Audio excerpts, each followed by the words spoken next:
Okay, in the last video we talked about smart objects, and I'm just going to show you that if I take my paintbrush and I try to write something on this, I cannot actually edit. And I don't know if you can see my mouse here, but it has a no, do not proceed sign, because I'm not going to be able to sort of do anything like a paintbrush or maybe more importantly a clone stamp with this. And so what I need to do in order to use a tool like the clone stamp or like some sort of retouching tool, what I need to do is I need to go and I need to create a new layer.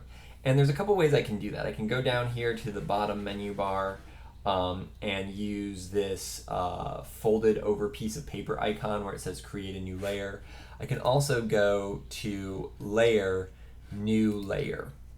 Shift Command N, I can also do that. So I'm going to call this clone stamp. And I like to label and clearly misspell. I like to label all of my layers. And what I also might do is I might give this like a yellow color, just so that I know that my clone stamp is always going to be one color.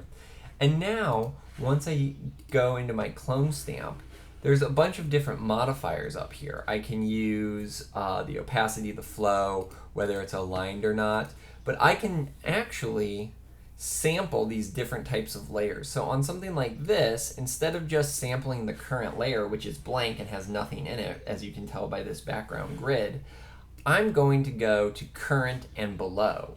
And now, if I want to get rid of the O, I can use my clone stamp by option clicking, maybe making this a little bit bigger, and then making sure that current and below is selected. I now can go in and start to retouch this out. So I'm option clicking and I'm getting rid of the O. I'm just picking something random and arbitrary to get rid of. Just for this demo. So I'm getting rid of the O. And because I can't directly work on that smart object layer, I have to do it on a layer above. And there's some problems, like if I go in and I change the color or I change the contrast of my smart object, obviously this layer is not going to work out very well. But you can see now it's on its own layer and I can turn that off and on. And maybe more importantly, you can see there is the clone stamp that I've done. And I actually recommend clone stamping this way a majority of the time, because it's going to give me the ability to edit it later.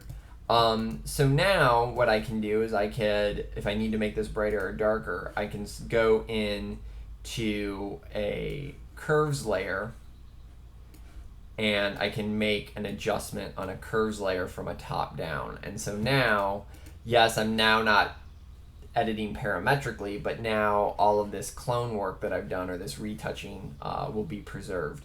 And so I tend to like this smart object workflow with a clone stamp extra layer and then a curves layer on top of it. But that's one of many ways to do these procedures in Photoshop. Okay.